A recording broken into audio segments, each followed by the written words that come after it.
이 말씀은 뭐 제가 설교를 하지 않아도 그냥 마음에 딱 달라붙는 말씀입니다. 그래도 이제 제가 또 설교자로 섰으니까 그렇죠? 설명은 좀 해드리도록 하겠습니다. 편안하게 들으시면 될 것 같습니다. 제목은 축복하는 삶을 살아가라라는 제목입니다. 그리스도인의 삶은 한마디로 말하면 다른 사람을 축복하는 인생입니다. 그게 시작이고 과정이 끝이에요. 우리 연포양문교회는 모든 이들을 축복하는 교회가 되시기를 주의 이름으로 축원합니다. 이것이 우리가 예수 믿으면서 달라지는 변화예요. 사도 바울은 로마서 12장부터 그리스도인은 어떻게 살아가야 하는가에 대해서 아주 집중적으로 다루고 있습니다. 그리스도인은 어떤 경우든 축복의 언어를 사용해야 돼요. 축복의 언어. 왜 그럴까? 제가 한 주간 동안 고민을 해봤어요. 지난 그 설교하니까 딱 남는 게 딱 두 가지 남더라고요. 제 머릿속에서. 성도들이 어떤 설교가 나왔을까? 남편은 누구 때문에 철든다 그랬죠? 아내 때문에 권 집사님 은혜 엄청 받으셨구나. 남편은 아내 때문에 철듭니다. 아내는 자식 때문에 철드는 거예요. 이 하나님이 정해놓은 방법이에요. 제가 그리스도인이 어떤 경우든 축복의 언어를 사용해야 되는 이유가 뭘까? 한 주간 동안 고민을 하면서 가정의 달에 깨달은 게 하나가 있습니다. 사람은 내가 바꿀 수 없기 때문에 그래요. 야, 이놈의 자식아, 공부 좀 해라. 절대 안 하죠. 바꿀 수 없어요. 야, 넌 참 머리가 대단하다. 아무리 돌머리라도 야, 넌 참 아인슈타인 같다. 넌 에디슨 같다. 축복의 언어를 사용하는 것입니다. 이게 제가 인생에서 배운 깨달음이에요. 실패를 통해서. 저도 집에서 얼마나 잔소리 하는지 몰라요. 요즘은 뭐 안 한다고 하는데도 잔소리를 많이 해요. 뭐 이래야 된다, 저래야 된다. 젊었을 때 신앙생활 할 때는 항상 제가 목사도 아니면서 집사람 앞에 뭐 목사처럼 그냥 막 이래야 된다, 저래야 된다. 애기가 아프면 옛날에 포대기잖아요. 포대기 짊어지고 교회 가서 기도해야지. 막 이렇게. 근데 지금 깨닫는 게 뭐냐면은 사람은 그렇게 바뀔 수가 있는 게 아니다라는 걸 배웁니다. 가르쳐주면, 올바로 알려주면, 따끔하게 지적해주면, 따끔하게 충고해주면 될 줄 알았는데 우리가 살면서 느끼는 것은 절대로 그렇게 되지 않는다라는 것을 알라고 잔소리하게 만드는 거예요. 하나님께서. 너 실컷 잔소리해. 우리가 이런 거에 좀 가벼워질 필요성이 있습니다. 이게 사람들 뭐 한마디 상처받았다고 막 이러는데 뭐 저도 그렇지만은 근데 살면서 배우는 건 뭐냐면은 그걸 좀 이렇게 이거 지나가는 말로 좀 받아들일 필요성이 있어요. 좀 가볍게. 이걸 너무 진지하게 받아들이면 이게 심각해지는 겁니다. 너는 너는 그걸 좀 이렇게 삶에서 좀 유익하게 받아들일 수 있는 인간이 아니다라고 하는 걸 경험하기 위해서 그런 환경에 처하게 하는 거예요. 그러니까 괜찮습니다. 그런 얘기도 하고 하는 것들도. 우리가 사람에게 지적하고 뭐 깨우치고 뭐 이렇게 저렇게 아무리 하면 할수록 깨닫는 거는 망가져요. 사람이. 엉망이 돼요. 그리고 사람 사이는 멀어집니다. 어떤 관계도 마찬가지예요. 부모 자식 관계도. 그러면 부부 사이는 어떨까? 매일 지적하고 매일 책망하고 당신 틀렸다고 말하고 이 모든 것은 당신을 위한 것이라고 말하고 평생 그러면요. 요즘은 바로 신고해요. 경찰서에. 바로 신고합니다. 큰일 납니다. 듣는 것 같지만 안 듣습니다. 우리가 자꾸 가르치고 지적하고 충고하고 가르치려고 하면 사랑이 미움으로 바뀌어요. 그리고 포근하던 울타리가 가시 울타리가 됩니다. 사람은 사람이 변화시키지 못합니다. 그럼 누가 변화시키느냐? 하나님이 하세요. 하나님이 얼마나 힘들겠어요. 우리는 일을 저지르고 하나님은 뒷수습 하시고 그게 신앙생활이에요. 그러니까 내가 신앙생활 잘하고 있다 생각하시면 돼요. 그럼 하나님은 무엇을 통해서 사람을 변화시키느냐? 딱 하나입니다. 세월이에요. 세월. 아주 긴 시간 동안 하나님도 인내하시고 하나님도 참으시고 하나님도 오래 참으세요. 이게 사람을 가르치는 방법이에요. 우리 자식들이 철드는 이유는 부모가 막 뭘 지적했기 때문에 그런 게 아니라 기다려주는 부모를 어느 날 깨닫게 되는 것입니다. 이렇게 인내하고 참고 오래 참는 바로 이것이 변화시키는 원동력입니다. 하나님이 하시는 일이에요. 하나님의 영역입니다. 그리스도인은 바로 그것을 믿는 사람이죠. 그래서 12절에 사도 바울이 말합니다. 우리 함께 읽죠. 시작. 너희를 박해하는 자를 축복하고 12절 14절이네요. 14절. 네. 우리 함께 읽겠습니다. 시작. 너희를 박해하는 자를 축복하고 저주하지 말라. 아멘. 축복하라. 축복하고 저주하지 말라. 두 번 사용하죠. 상황은 나를 박해하고 핍박하고 못살게 구는 사람이 있습니다. 그러면 막 저주하고 싶어요. 막 가다가 그냥 넘어져가요. 뒤 머리나 깨져라 막 이렇게. 그런데 그렇게 하지 말라는 거예요. 왜 그러느냐? 우리가 예수 그리스도를 믿으면서 그런 우리를 사랑하신 하나님의 사랑이 우리에게 나타났기 때문에 그렇습니다. 나를 박해하는 사람을 축복하라 라고 하는 이 말은 세상의 모든 사람을 축복하라라는 말이에요. 세상의 모든 사람을. 여러분 절대로 이웃과 싸우지 마시기를 주의 이름으로 축원합니다. 만약 그런 일이 벌어지려고 하면 어떠냐? 피하셔야 돼요. 피하셔야 돼요. 아니면 웃어 넘기든지. 세상은 내가 손해보면서 살 때 아름다워집니다. 세상은 내가 손해보면서 살 때 깨끗해지고 정화되는 것입니다. 그런데 구약의 백성들은 율법이라고 하는 것은 내가 옳고 너는 틀렸다. 이게 율법이잖아요. 그렇죠? 이걸 어떻게 해서든 증명하려고 합니다. 율법은 최소한의 공의를 위한 하나님께서 우리에게 주신 기준이었습니다. 그런데 예수님은 이제 거기서 더 나아가서 원수까지 사랑하라 라고 말씀합니다. 이에는 이로 대항하는 건 율법이죠. 악에는 악으로 대항하는 것, 그것은 율법이었습니다. 그런데 독생하신 하나님이 육체로 이 세상에 오심으로 말미암아 달라졌어요. 때리는 정도, 때리면 맞는 정도가 아니라 다른 뺨도 갖다 대라는 거예요. 오른뺨을 때리면 왼뺨도 대라. 겉옷을 달라 하면 속옷까지 주라. 오히려 나를 박해하는 사람을 저주하지 말고 욕하지 말고 축복하고 축복하라 이렇게 말하고 있습니다. 그럼 왜 그렇게 해야 되느냐? 이것이 바로 세상을 변화시키는 복음이기 때문에 그렇습니다. 우리가 말씀을 따라 살다 보면 억울한 일을 당합니다.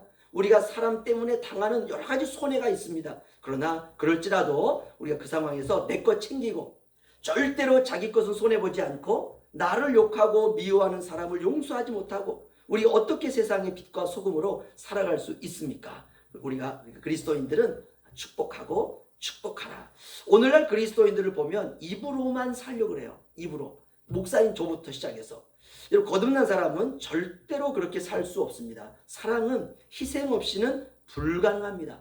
교회 안에 작은 다툼이 오늘날 세상의 법정으로 가고 있습니다. 교회 안에 요즘 그 유튜브 보니까는 서로 분쟁 나면 뒤에 가서 막 치고받고 싸우더라고요. 장로님이 목사님 때리고 목사님이 장로님 때리고 겁나는 세상이에요. 교회 안에 작은 다툼이 어마어마한 다툼으로 가고 있습니다. 목회자와 성도들이 세상의 법정으로 가서 판결을 받는 시대가 되었습니다. 다시 말하면 작은 것 하나 용서하지 못하는 그런 세상이 되었다는 것입니다. 성도와 성도들이 다툼과 싸움으로 세상의 법정 판사 앞으로 가고 법은 필요하죠. 그런데 모든 관계가 법으로만 해결되기 시작하면 사랑과 용서는 점점 사라지기 시작합니다. 지금은 법이 다스리는 시대가 아니라 은혜의 시대입니다. 삶의 방식과 내용과 태도와 가치관이 달라져야 되는 것이죠. 그런데 우리가 여전히 복음이 아니라 율법으로 삶을 지탱하고 유지하려고 하는 시대가 되었습니다. 말은 은혜를 외치지만 삶은 법이 편한 것, 이것이 세상입니다. 성경을 빈다면 신종 바리새인이다 이렇게 말할 수 있죠. 하나님만이 심판하시고 판단하시고 마지막 때 평가하실 수가 있습니다. 우리는 그것까지도 하나님께 맡기는 거예요. 그래서 신앙에는 종말론적인 내가 마지막 시대를 살고 있다라고 하는 믿음이 절대적으로 필요합니다. 우리가 만약 내가 하나님 노릇까지 해버리는 결과를 낳는다면 그것이 바로 선악과죠. 우리는 성경대로 살다가 성경대로 천국에 가는 것입니다. 천국 신앙이 우리가 회복이 필요한 시대입니다. 15절로 18절을 보면은요. 조한절식 교도가죠. 즐거워하는 자들과 함께 즐거워하고 우는 자들과 함께 울라. 서로 마음을 같이하며 높은 데 마음을 두지 말고 도리어 낮은 데 처하며 스스로 지혜 있는 피하지 말라. 아무에게도 악을 악으로 갚지 말고 모든 사람 앞에서 선한 일을 도모하라. 할 수 있거든 너희로서는 모든 사람과 과거로 아멘. 그리스도인은 모든 사람과 잘 지내야 돼요. 모든 사람과. 살다 보면 잘 지내고 싶지 않은 사람을 만나죠. 그런 사람을 만나요. 그럴 때 어떻습니까? 일단은 싫죠. 그런 환경이 싫죠. 그런데 사람은요, 거기서 거깁니다. 인생을 살아보니까 그것 하나 알겠어요. 괜찮은 것 같은 사람도 시간이 지나면 우리 마음에 실망을 주고, 야, 저 사람 괜히 말 섞다가는 큰일 나겠다 하는 사람도 살다 보니까 괜찮은 경우가 있습니다. 이것을 우리는 편견이다 이렇게 말해요. 여러분, 편견의 짝은 오만입니다. 오만함이 편견을 낳는 것입니다. 사실 우리는 편견의 짝이 오만이다라고 생각하지 않습니다. 우리는 오만함을 올바른 판단이라고 생각을 해요. 하지만 세월이 지나면 오만이라고 하는 것을 알게 됩니다. 그래서 우리는 처음부터 모든 사람들과 잘 지내야 돼요. 이것은 어릴 때부터 훈련하는 것이 아주 좋습니다. 우리가 그 사람들을 가려서 사귀잖아요. 그렇죠? 아이들 키울 때 보면은, 야, 공부 못하는 아이들하고 어울리면 안 돼, 쟤하고 어울리면 안 돼, 이런 얘기를 합니다. 이것을 우리가 아이들한테 표현을 하지 않든 그런 생각이 기본으로 깔려 있어요. 사람은 가려서 사귀어야 된다. 물론 내 자식이 잘 되기를 바라는 그런 마음일 수도 있습니다. 사랑이죠. 그러나 그것은 사랑이라고 하는 것으로 포장된 오만함입니다. 즐거움이 있는 사람과 함께 기쁨을 나누고, 슬픔을 당한 사람과 함께 슬픔을 나누고, 서로 마음을 같은 수준으로 유지하라 라고 하는 오늘 이 말씀은 우리가 이제까지 살아온 삶의 방식과는 전혀 다르죠. 그러나 그리스도인은 그렇지 않습니다. 사람 위에 사람 없고 사람 아래 사람 없다, 이런 말이 있죠. 모든 사람이 다 존귀하다라는 것입니다. 그래서 우리가 앞으로 인생을 살아가면서 중요한 것은 모든 사람을 존귀하게 여기는 것입니다. 인간은 누구든 하나님의 형상으로 지음받았기 때문에 존귀한 것입니다. 우리가 이런 말도 씁니다. 사랑받기에 합당한 사람들. 그렇습니다. 19절로 21절 저 한 절씩 교독하겠습니다. 내 사랑하는 자들아, 너희가 친히 원수를 갚지 말고 하나님의 진노하심에 맡기라. 기록되었으되 원수 갚는 것이 내게 있으니 내가 갚으리라 하고 주께서 말씀하시니라. 내 원수가 죽어도 먹이고 목마르거든 마시라. 그리함으로 내가 수두를 너희에게 쌓고. 다 함께요. 악에게 지지 말고 선으로 악을 이기라. 아멘. 한마디로 말하면 원수 갚지 말라 이 말입니다. 원수는 누가 갚느냐? 하나님이 갚으세요. 그런데 우리는 어떤가? 내가 갚아야 한이 없을 것 같다고 생각을 해요. 내 마음을 갈기갈기 찢어놓은 사람을 내 손으로 원수를 갚아야 된다는 생각이 세상에는 아주 지배적입니다. 오늘날 영화나 매체나 여러 가지 많은 드라마를 보면 인간이 인간을 죽이고 원수를 갚고 복수하고 저주하고 처단하는 내용들이 너무나 많습니다. 근데 오늘 말씀을 통해서 원수 갚을 생각은 우리 일생 가운데 아예 버리는 게 중요하다는 것입니다. 그러기 위해서는 우리가 절대로 적을 만들어서는 안 돼요. 원수를 절대로 만들지 마시고 원수를 친구로 만들어야 됩니다. 원수를 사랑으로 변화시켜야 돼요. 그래서 오늘 로마서는 내 원수가 줄이거든 먹이고 목마르거든 마시게 하라. 이것이 원수를 대하는 그리스도인의 태도입니다. 배가 고프다고 하면 먹을 걸 주고, 목이 마르다고 하면 물을 주고, 돈이 없다고 하면 돈을 주고, 우리가 주는 것입니다. 우리가 과연 할 수 있을까? 우리가 그 수준까지 가야 돼요. 우리가 가진 모든 것은 사람을 살리기 위해서 존재하는 것입니다. 우리가 가진 재정, 우리가 가진 건강, 우리가 가진 가정, 내가 가진 힘, 모든 것을 사람을 살리는 일에 사용하는 우리 연포 양문교회가 되시기를 주의 이름으로 축원합니다. 이런 말이 있어요. 나이를 먹으면 입은 닫고 지갑은 열어라. 이게 세상 지혜입니다. 세상에 좋은 교훈도 때로는 필요할 때가 있습니다. 사람은 먹으면서 친해져요. 나의 소중한 것을 주면서 친밀해지는 것입니다. 우리가 나이가 들어가면서 지갑을 여는 것입니다. 사람의 됨됨이는 그가 얼마나 지갑을 여느냐와 관련이 있습니다. 물론 우리가 살아가는데 빠듯하죠. 그러나 베풀어야 됩니다. 그러면 몇 배가 되어서 우리에게 돌아옵니다. 이것을 부메랑 법칙이다 이렇게 말합니다. 아프리카의 한 선교사님이 강도를 만난 적이 있습니다. 가진 것을 다 빼앗기고 그가 크게 맞았습니다. 사람들은 이렇게 말합니다. 꼭 잡아서 쳐버려야 됩니다. 그런데 선교사님은 오히려 이렇게 기도하기 시작했습니다. 하나님, 저 사람이 왜 저런 삶을 살게 되었는지 불쌍히 여겨 주십시오. 그런데 놀라운 일이 일어났어요. 그 강도가 선교센터를 찾아왔답니다. 그리고 울면서 말하기를 당신이 나를 저주하지 않고 나를 위해서 기도했다는 말을 내가 들었습니다. 그날 이후로 저는 잠을 잘 수가 없었습니다. 그리고 그 사람이 예수를 믿었대요. 사랑하는 성도 여러분, 복음은 칼로 사람을 이기는 것이 아니라 사랑으로 무너뜨리는 것입니다. 마지막으로 오늘 바울은 이렇게 말합니다. 악에게 지지 말고 선으로 악을 이기라 라고 말하고 있습니다. 세상은 점점 더 강해져라 이렇게 말해요. 세상은 점점 독해져라 이렇게 말합니다. 세상은 당하면 갚아주라 이렇게 말합니다. 그런데 우리 주님은 축복하라, 참아라, 선으로 악을 이기라. 이것을 우리가 세상에서는 바보다 이렇게 말하죠. 그러나 하나님은 그런 바보들을 통해서 세상을 변화시키는 것입니다. 십자가는 약해 보였지만 결국은 세상을 이겼습니다. 어떤 경우든 선한 삶을 그러려면 좀 바보처럼 사는 게 중요합니다. 우리가 좀 손해본다 할지라도 우리가 그런 손해를 좀 즐기는 것이 좋은 것입니다. 우리가 주님 때문에 요거 얻어 먹는 것 감수하는 게 필요합니다. 여기서 선으로 악을 이기라 하는 말에서 저는 한 가지를 마지막으로 당부하고 싶습니다. 말에 대해서 이런 말이 있습니다. 말을 할 때 입에서 나오는 대로 하지 말고 채로 거르듯 조심스럽게 말하라. 중요한 말이죠. 철학자 소크라테스가 말할 때는 그가 이렇게 말했어요. 나는 세 개의 채로 거른 후에 말한다. 그 세 개의 채, 첫 번째는 내가 하려고 하는 말이 진실인가? 두 번째, 내가 하려는 말이 선의에서 하려는 말인가?